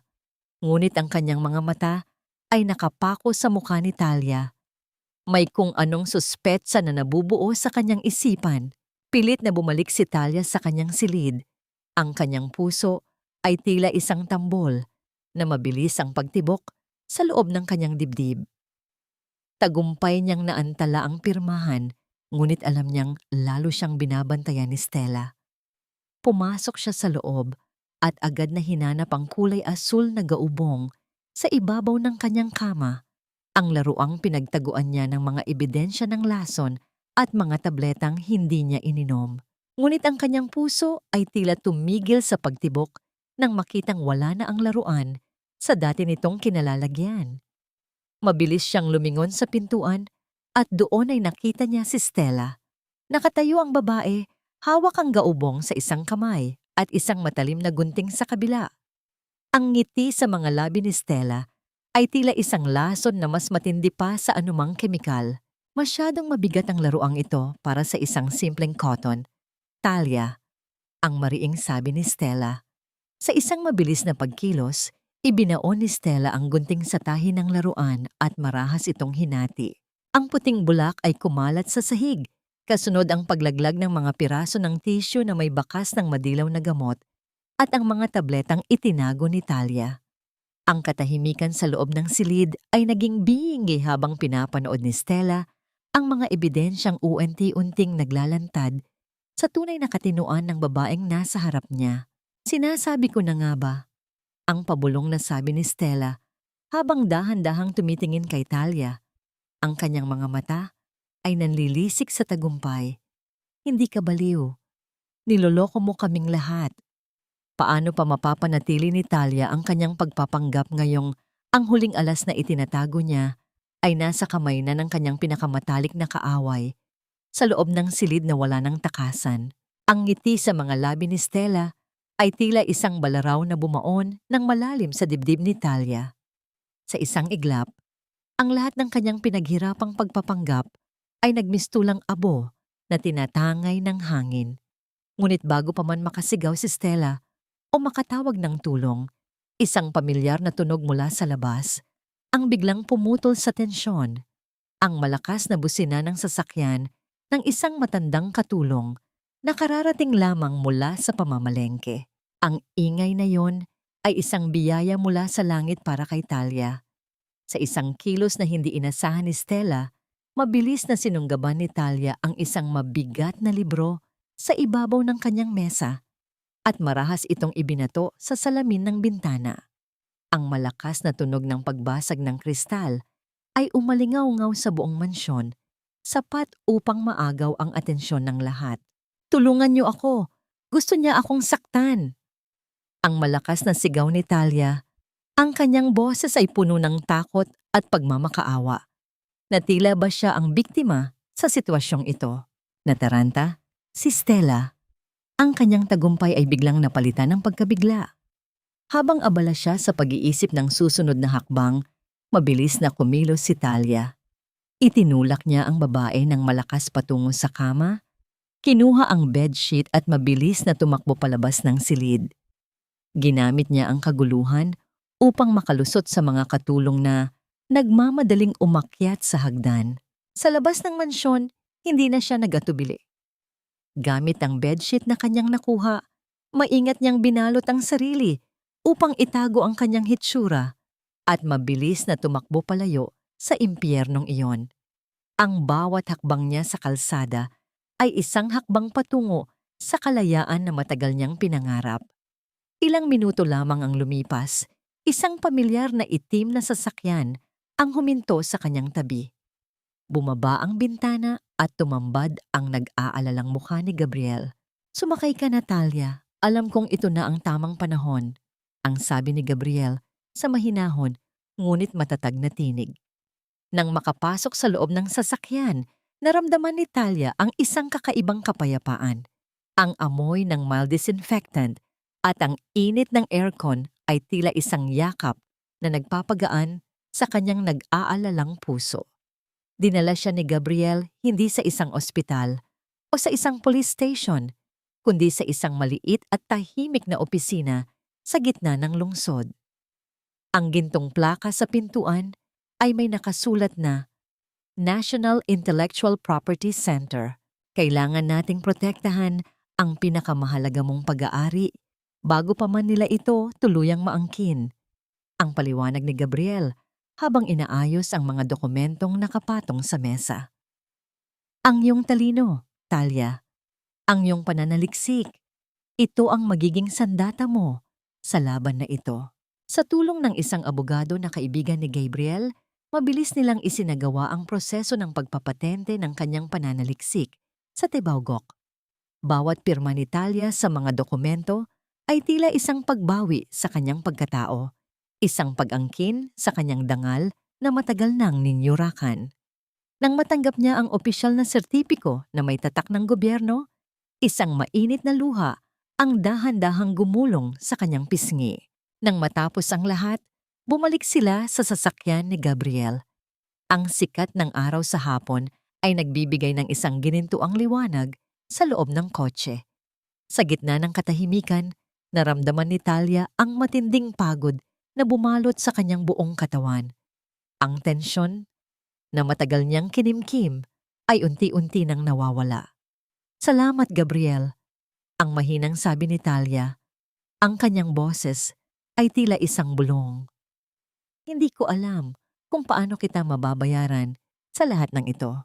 Hindi nagsalita si Gabriel. Sa halip, dahan-dahan niyang inabot ang kamay at marahang hinawi ang ilang hibla ng buhok na tumatakip sa mukha ni Talia. Ang kanyang mga daliri ay mainit at puno ng pag-iingat, na tila ba ayaw niyang masaktan ang isang bagay na napakababasagin. Sa pagkilos na yon, ang lahat ng pader na itinayo ni Talia sa paligid ng kanyang puso ay unti-unting gumuho. Dahan-dahan niyang isinandal ang kanyang ulo sa balikat ni Gabriel, hinayaan ang kanyang sarili na maging mahina sa kauna-unahang pagkakataon sa harap ng isang taong nagpakita sa kanya ng tunay na pagkalinga. Naramdaman niya ang marahang paghaplos ni Gabriel sa kanyang likod, isang haplos na walang mali siya. Isang haplos na nangangako ng kaligtasan. "Magpahinga ka muna, Talia. Ako ang magbabantay sa'yo." Ang bulong ni Gabriel. Sa gitna ng kaguluhan ng kanyang buhay, sa balikat ng lalaking ito, nakahanap si Talia ng isang panandaliang kanlungan. Ang bawat tibok ng puso ni Gabriel na naririnig niya ay tila isang himig na nagpapatulog sa kanyang mga alalahanin. Ngunit ang kapayapaan ay tila isang panaginip na madaling magising. Nang ihatid siya ni Gabriel sa isang ligtas na apartment, mabilis na binuksan ni Talia ang kanyang lumang cellphone upang tingnan ang mga balita. Isang breaking news mula sa isang kilalang istasyon ng telebisyon ang bumungad sa kanya. Isang live interview kasama si Stella at Tristan. "Hinihiling po namin ang tulong ng publiko na mahanap ang aking asawa, si Dr. Talia Ilustre. Siya po ay nagdurusa sa matinding postpartum psychosis at maaaring maging panganib sa kanyang sarili at sa iba." Ang sabi ni Tristan sa harap ng kamera, ang kanyang mga mata ay puno ng pekeng luha. Napatayo si Talia. Ang kanyang puso ay muling napuno ng galit at takot. Ang kanyang mga kaaway ay hindi lamang magnanakaw. Sila ay mga bihasang manloloko na handang gamitin ang media upang wasakin ang kanyang reputasyon. Habang nakatayo sa harap ng telebisyon, pumasok si Tristan sa kanyang silid sa mansyon. Naghahanap siya ng kahit anong bakas na maaring magturo sa kinaroroonan ni Talia. Sa ilalim ng kama, natagpuan niya ang isang maliit na bagay na nahulog mula sa bulsa ni Talia, ang lumang cellphone na ginamit niya upang tawagan si Gabriel. Paano niya malalabanan ang isang kasinungalingan na ipinapalabas na sa buong bansa? Lalo na ngayong hawak na ni Tristan ang tanging koneksyon niya sa kanyang nag-iisang kakampi. Ang gabi bago ang taunang gala ng mga doktor ay tila isang mahabang gabi ng mga anino at mga lihim. Sa loob ng maliit at ligtas na apartment, nakaupo si Talia sa harap ng isang salamin. Ang kanyang refleksyon ay tila isang estranghero, isang babaeng may mga matang puno ng pait, ngunit may determinasyong hindi pa niya nakikita noon. Sa tabi niya ay isang tasa ng mainit na tsaa na inihanda ni Gabriel, isang simpleng bagay na nagbibigay sa kanya ng init sa gitna ng malamig na gabi. Samantala, sa mansyon ng mga ilustre, ang kapaligiran ay puno ng galit at pag-aalala. Hawak ni Tristan ang lumang cellphone ni Talia na tila isang tropeyo. Sinubukan niyang buksan ito, ngunit protektado ito ng isang password. Ang tanging nakikita niya ay ang pangalan ni Dr. G sa mga missed calls, isang pangalan na nagtanim ng isang mapait na binhi ng selos at hinala sa kanyang puso. Dr. G? Sino ang doktor na ito na tumutulong sa kanya? Ang tanong ni Stella. Ang kanyang boses ay tila isang ahas na gumagapang sa dilim. Tristan, kailangan nating malaman kung sino siya. Baka siya ang nag-uudyok kay Talia na kalabanin tayo. Bukas ang gala. Kailangan nating siguraduhin na ang lahat ay magiging perpekto. Iyon ang magiging huling pako sa kabaong ng reputasyon ni Talia. Kinabukasan, habang abala ang buong medical community sa paghahanda para sa pinakamalaking pagtitipon ng taon, si Talia naman ay nasa loob ng apartment, naghahanda para sa kanyang sariling digmaan. Ang plano ay simple, ngunit mapanganib. Gagamitin niya ang gala bilang entablado upang ilantad ang lahat ng kasinungalingan ng kanyang mga kaaway. Ngunit ang tensyon ay lalong tumaas nang makatanggap siya ng isang hindi inaasahang tawag mula sa isang hindi kilalang numero. Nanginginig ang kanyang mga kamay habang sinasagot ito. Hello? Talia. Ang narinig niyang boses sa kabilang linya. Ito ay si Tristan. Anong kailangan mo? Ang matigas na sagot ni Talia. Nasa akin ang cellphone mo. At kung hindi ka babalik dito ngayon din, sisiguraduhin kong malalaman ng buong mundo kung sino itong Dr. G na tumutulong sa'yo. Wawasakin ko rin ang pangalan niya, Talia. Isasama ko siya sa pagbagsak mo. Ang pagbabanta ni Tristan, ang kanyang boses ay puno ng lason. Biglang nanlamig ang buong katawan ni Talia. Ang tanging taong tumulong sa kanya ay malalagay sa panganib dahil sa kanya. Huwag mo siyang idamay dito, Tristan. Wala siyang kinalaman dito. Ang pakiusap ni Talia, ang kanyang boses ay nabasag sa takot. Kung ganoon, bumalik ka. Or else, sisiguraduhin kong magkikita tayo sa korte, hindi lang bilang mag-asawa, kundi bilang mga kaaway ng isang inosenteng doktor. Pagkatapos ng tawag, naramdaman ni Talia ang isang matinding dagok sa kanyang dibdib. Pinindot niya ang record button sa kanyang bagong cellphone at muling tinawagan si Tristan. Fine, pupunta ako. Pero sa isang kondisyon, ang sabi ni Talia, ang kanyang boses ay tila isang bakal na isinasalang sa apoy. Ibigay mo sa akin si Lucas. Kahit isang oras lang, gusto kong makita ang anak ko. Narinig niya ang pag-aalangan sa boses ni Tristan, ngunit sa huli ay pumayag ito. Okay, pero siguraduhin mong mag-isa ka lang. Walang Dr. G. Matapos ang tawag, agad niyang sinabi kay Gabriel ang nangyari. Huwag kang mag-alala, Gabriel. Alam ko ang ginagawa ko.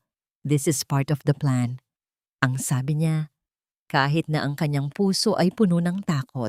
Sa hapon na yon, sa isang parke malapit sa mansyon, naganap ang pinakahihintay na pagkikita.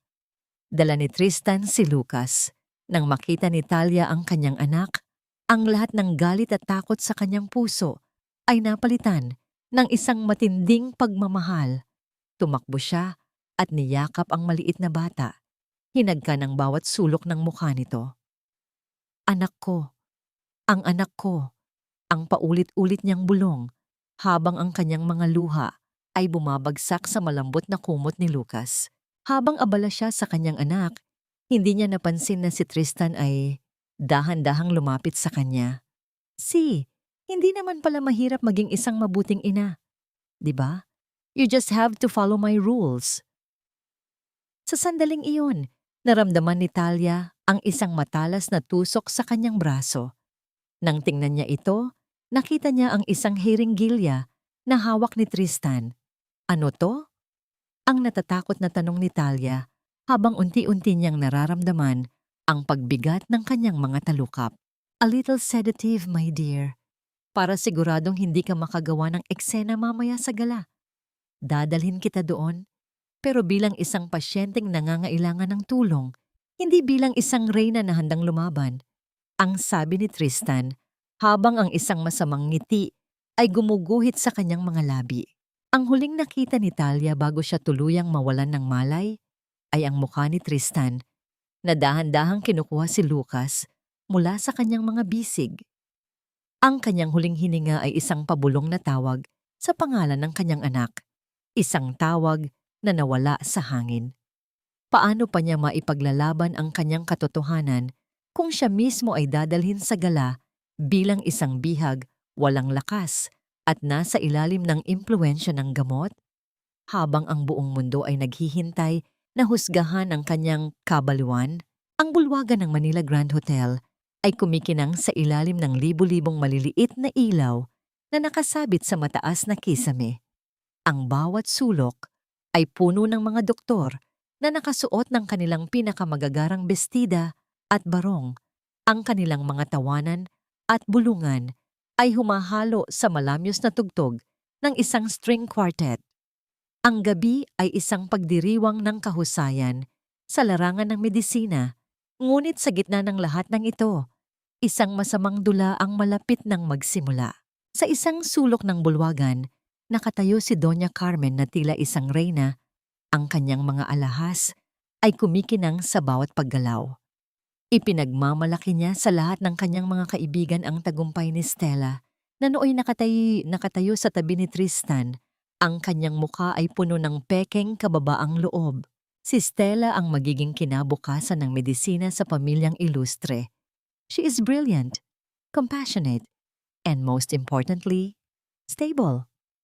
Ang maring sabi ni Doña Carmen, ang kanyang bawat salita ay isang patutsada sa nawawalang manugang. Nagsimula ang programa. Ang host ay masayang ipinakilala ang pinakahihintay na parangal ng gabi, ang Physician of the Year Award. Ang pangalan ni Stella Ilustre ay umalingaw-ngaw sa buong bulwagan. Kasunod ang masigabong palakpakan. Umakyat si Stella sa entablado.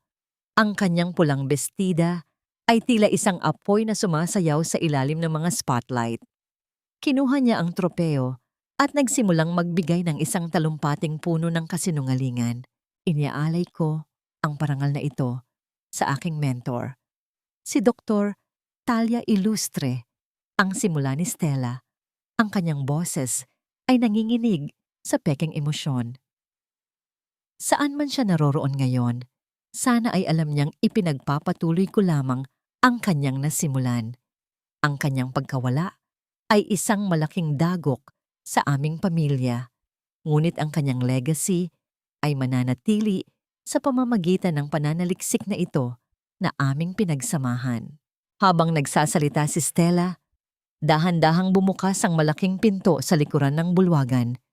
Ang ingay mula sa labas ay pumutol sa katahimikan at lahat ng mga mata ay napalingon sa direksyong yon.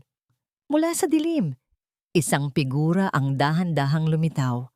Isang babaeng nakasuot ng isang simpleng itim na bestida. Ang kanyang buhok ay nakapusod ng maayos at ang kanyang mga mata ay tila dalawang bituing nag-aalab sa determinasyon. Sa tabi niya, nakatayo si Dr. Gabriel, Ang kanyang presensya ay tila isang pader na hindi kayang tibagin. Ito si Talia. Ang bulungan sa loob ng bulwagan ay biglang tumigil. Ang lahat ay napako sa kanilang kinatatayuan. Gulat na gulat sa biglaang paglitaw ng babaeng pinaniniwalaan nilang nawawala sa sarili. Pasensya na sa abala, pero tila may mali sa iyong talumpati, Stella. Ang sabi ni Talia. Ang kanyang boses ay kalmado, ngunit may bigat na tila isang bato. Ang bawat salita niya ay dinadala ng mikropono at umaalingaw-ngaw sa bawat sulok ng silid. Namutla si Stella. Natigilan si Tristan.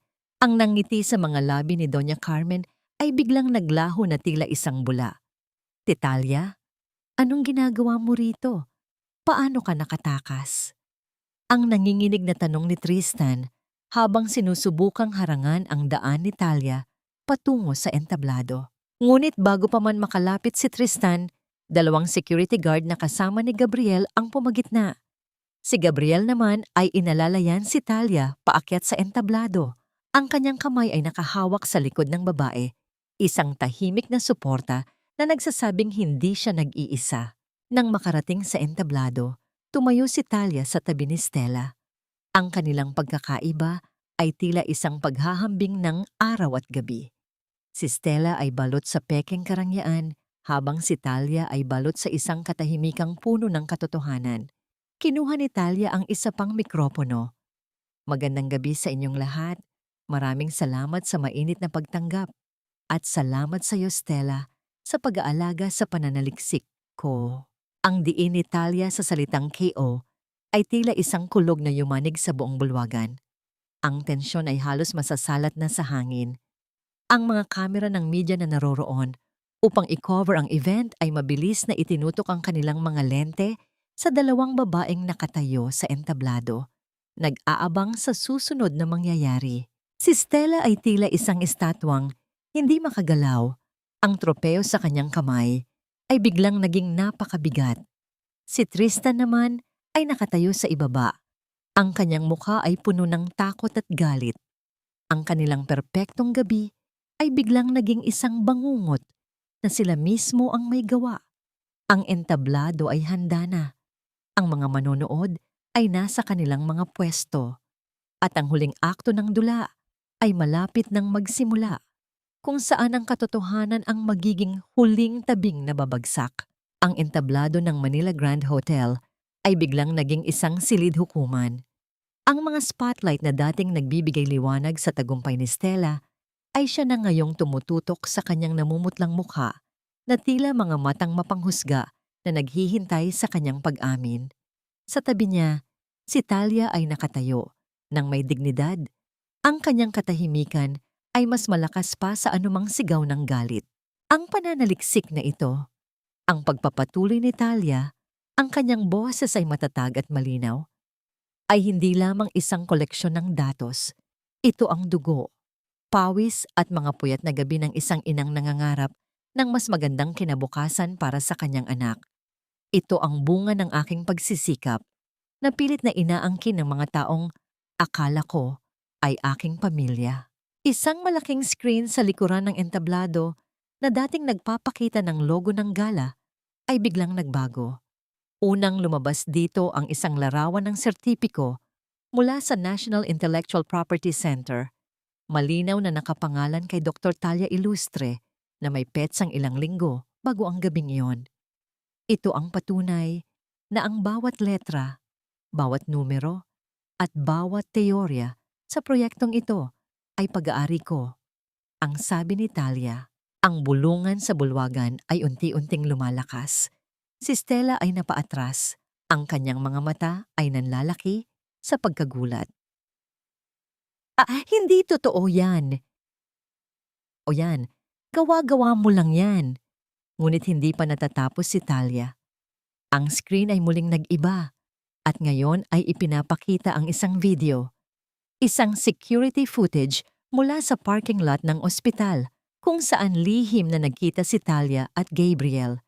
Malinaw na makikita sa video ang pag-abot ni Talia ng gaubong at ang pagsusuri ni Gabriel sa mga gamot. At ito, Ang sabi ni Talia, habang ang isang audio recording ay nagsimulang tumugtog sa mga speaker ng bulwagan. Ay ang boses ng aking asawa, si Tristan Ilustre, habang ipinapaliwanag niya sa kanyang ina ang plano nilang ilayo ang aking anak sa Singapore. Ang malinaw na boses ni Tristan at Doña Carmen na puno ng kasakiman at kalupitan ay umalingaw-ngaw sa buong silid.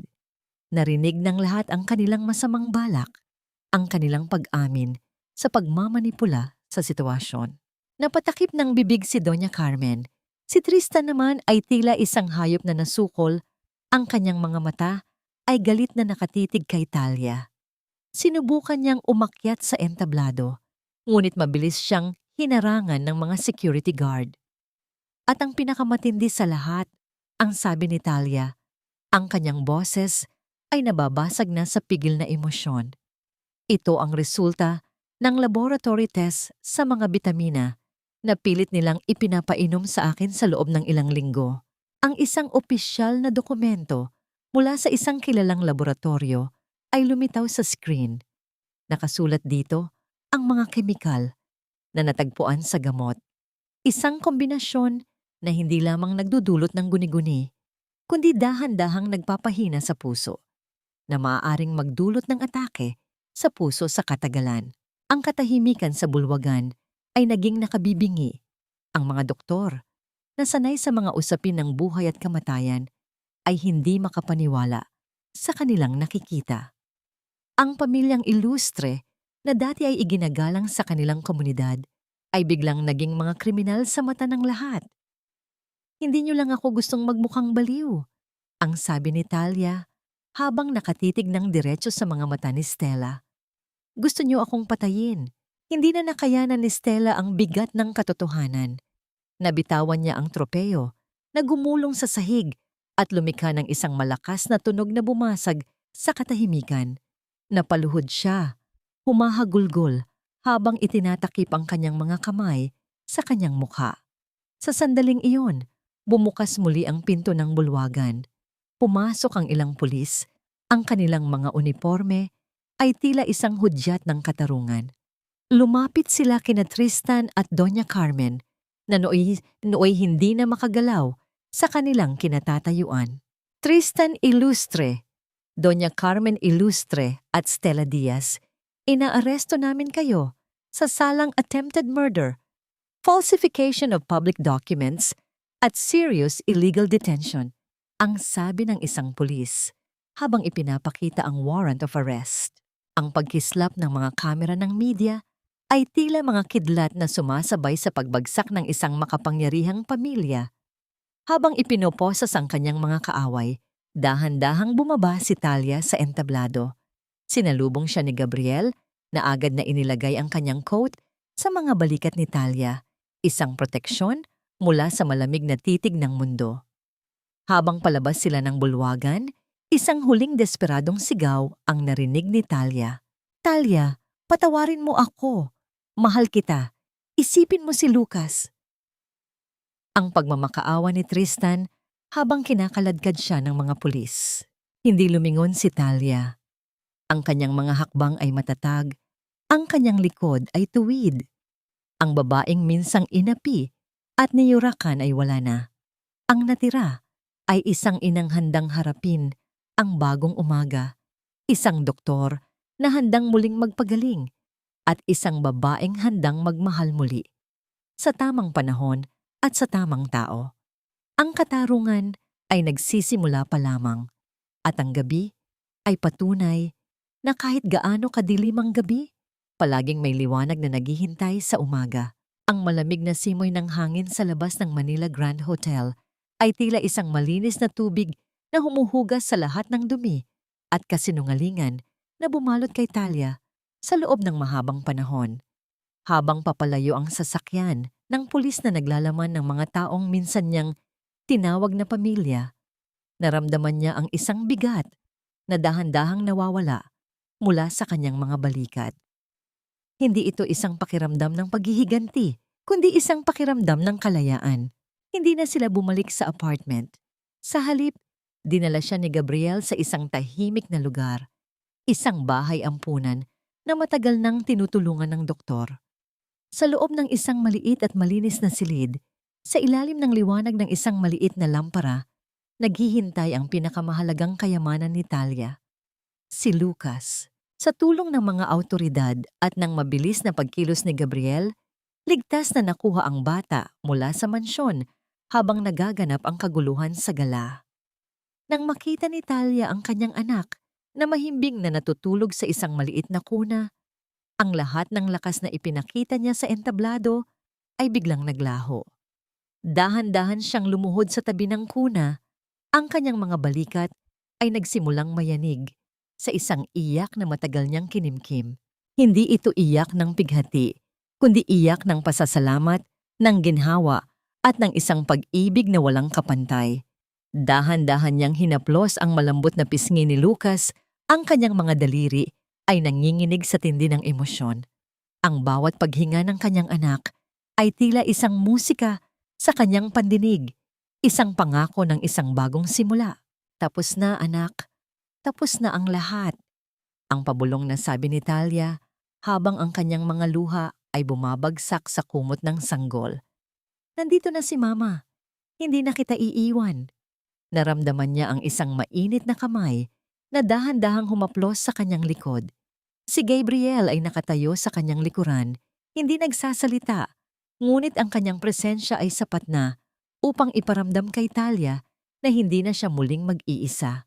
Kinabukasan, ang balita tungkol sa iskandalo ng pamilyang ilustre ay nasa lahat ng pahayagan at telebisyon. Ang kanilang pagbagsak ay kasing bilis ng kanilang pag-angat. Ngunit para kay Talia, ang mga balitang iyon ay tila mga ingay na lamang sa malayo. Ang kanyang buong mundo ay nakasentro na lamang sa maliit na nilalang na hawak niya sa kanyang mga bisig. Sa korte, mabilis na naisampa ang kaso ng diborsyo. Gamit ang lahat ng ebidensya, ipinagkaloob ng hukom kay Talia ang buong karapatan sa pag-aalaga kay Lucas. Si Tristan, mula sa loob ng kulungan, ay sinubukang magmakaawa. Ngunit ang mga mata ni Talia ay hindi na nagpakita ng kahit anong emosyon para sa kanya. Ang pag-ibig na minsan niyang naramdaman ay tuluyan ng naging abo. Lumipas ang mga araw at mga linggo. Sa tulong ni Gabriel, nakahanap si Talia ng isang maliit ngunit magandang bahay malapit sa dagat. Dito, sinimulan niyang buuin muli ang kanyang buhay, piraso bawat piraso. Ang bawat umaga ay sinasalubong niya hindi ng takot, kundi ng nangiti ni Lucas. Ang bawat hapon ay ginugugol niya sa paglalakad sa dalampasigan. Hinahayaan ng alon na hugasan ang mga natitirang pait sa kanyang puso. Isang hapon, habang pinapanood niya ang paglubog ng araw, naramdaman niya ang paglapit ni Gabriel. Naupo ito sa kanyang tabi. Ang kanilang mga balikat ay bahagyang magkadikit. Sa kanilang harapan, ang langit ay nag-aalab sa kulay kahel at lila. Isang magandang tanawin na sumisimbolo sa pagtatapos ng isang mahabang araw. Kumusta ka na? Ang mahinang tanong ni Gabriel. Ngumiti si Talia, isang nangiting totoo at nagmumula sa kanyang puso. Nagpapagaling, araw-araw, unti-unti. Tumingin si Gabriel sa kanya. Ang kanyang mga mata ay puno ng isang damdamin na matagal na niyang itinatago. Talia, alam kong marami kang pinagdaanan at hindi ako nagmamadali. Pero gusto kong malaman mo na kung handa ka nang magsimula muli, handa akong maghintay gaano man katagal. Hinawakan ni Talia ang kamay ni Gabriel. Ang init ng palad nito ay tila isang pangako ng isang hinaharap na puno ng kapayapaan at pagmamahal. Hindi siya sumagot gamit ang mga salita. Sa halip, dahan-dahan niyang isinandal ang kanyang ulo sa balikat ng lalaki, tulad ng ginawa niya sa unang pagkakataon na nakaramdam siya ng kaligtasan sa tabi nito. Sa paglubog ng araw, sa gitna ng katahimikan na tanging alon lamang ang bumabasag, dalawang pusong sinubok ng panahon ang nagsimulang muling tumibok bilang isa. Ang kanilang kwento ay hindi isang perpektong fairy tale, kundi isang testamento na kahit sa pinakamalalim na sugat, mayroong pag-asa. At sa dulo ng bawat unos, palaging may liwanag na naghihintay upang gabayan ka pabalik sa tahanan. 2 taon na ang lumipas. Ang hangin na humahaplos sa dalampasigan ay hindi na nagdadala ng pait ng nakaraan, kundi ng alat ng dagat at ng halimuyak ng mga bulaklak mula sa maliit na hardin ni Talia. Mula sa bintana ng kanyang klinika, isang maliit ngunit matagumpay na paggamutan na itinayo niya sa tabi ng kanilang bahay, pinapanood niya ang 2 pinakamahalagang lalaki sa kanyang buhay. Si Lucas, na ngayon ay isa ng bibo at malusog na bata, ay masayang tumatakbo papalayo sa mga alon na humahampas sa kanyang maliliit na paa. Sa likuran niya, matiyagang nagbabantay si Gabriel. Ang kanyang mukha ay puno ng isang pagmamahal na hindi na nangangailangan ng mga salita upang ipahiwatig. Ang bawat halakhak ng bata ay tila isang musika na bumubura sa lahat ng bakas ng kadiliman na minsan nang bumalot sa kanilang buhay. Nakatanggap siya ng balita noong nakaraang linggo. Si Tristan at Stella ay mananatili sa kulungan sa loob ng mahabang panahon. Si Doña Carmen naman, matapos malugi ang lahat ng kanilang negosyo at masira ang pangalan ng kanilang pamilya, ay namatay sa atake sa puso sa loob ng kanyang selda, mag-isa at kinalimutan. Noong una, inakala ni Talia na makakaramdam siya ng saya o tagumpay. Ngunit sa halip, isang malalim na katahimikan lamang ang kanyang naramdaman. Hindi na siya galit. Ang puot na minsan nang nag-alab sa kanyang puso ay napalitan na ng isang uri ng pagkaunawa at awa. Pinatawad na niya sila, hindi dahil karapat-dapat sila sa kanyang kapatawaran, kundi dahil karapat-dapat siya sa kapayapaan. Ang pagpapatawad ay hindi isang regalo na ibinigay niya sa kanila, kundi isang regalong ibinigay niya sa kanyang sarili, ang kalayaang makalaya mula sa tanikala ng nakaraan. Pumasok si Gabriel sa klinika, may dalang 2 tasa ng mainit na kape. Ang amoy nito ay humalo sa hangin, isang pamilyar na ritual na nagsasabi sa kanya na tapos na ang isang mahabang araw. Inilapag ni Gabriel ang tasa sa kanyang mesa at dahan-dahang hinaplos ang kanyang likod. Isang haplos na puno ng pag-unawa at pagmamahal. Mukhang napagod ka yata, doktora, ang malambing na sabi ni Gabriel. Ngumiti si Talia at isinandal ang kanyang ulo sa dibdib ng lalaki. Naramdaman niya ang matatag na pagtibok ng puso nito, isang ritmong nagsasabi sa kanya na siya ay nasa tahanan. Pagod, pero masaya. Bawat pasyenteng napapagaling ko ay isang paalala na may dahilan kung bakit ako nabuhay. Tumingin sila sa labas, sa papalubog na araw na nagbibigay ng ginintuang kulay sa buong kalangitan. Ang anino nilang 2 ay dahan-dahang humahaba sa sahig, nagiging isa, habang pinapanood ang maliit na anino ni Lucas na masayang naglalaro sa buhangin. Ito na ang kanyang kapayapaan, isang simpleng buhay na binuo mula sa mga piraso ng isang wasak na nakaraan, ngunit ngayon ay mas matatag at mas buo kaysa dati. Hinawakan ni Talia ang peklat sa kanyang puson, ang hiwa na minsan niyang itinuring na simbolo ng kanyang pagkawala. Ngunit ngayon, hindi na ito isang tanda ng kawalan, kundi isang sagisag ng kanyang katatagan. Ito ang hiwa na nagpaalala sa kanya na ang tunay na halaga ng isang babae ay hindi nasusukat sa kanyang kakayahang magdala ng buhay sa kanyang sinapupunan, kundi sa kanyang kakayahang magbigay ng buhay sa mga pangarap, magpagaling ng mga sugat, at magmahal ng walang hanggan. Ang pag-ibig na sumira sa kanya ay nagturo sa kanya ng isang mapait na aral. Ngunit ang pag-ibig na nagligtas sa kanya, ang tahimik, matiyaga, at tapat na pag-ibig ni Gabriel, ang nagturo sa kanya na ang tunay na pagmamahal ay hindi nangaagaw. Ito ay nagbibigay. Hindi ito nananakit. Ito ay naghihilom. Sa huling sinag ng araw, habang nakayakap sa kanya si Gabriel at naririnig ang tawanan ni Lucas, naramdaman ni Talia ang isang buong pusong pasasalamat. Ang kanyang hiwa ay hindi na isang sugat, kundi isang siwang kung saan dumaan ang liwanag, isang manipis, ngunit hindi mapapatay na hiwa ng pag-asa.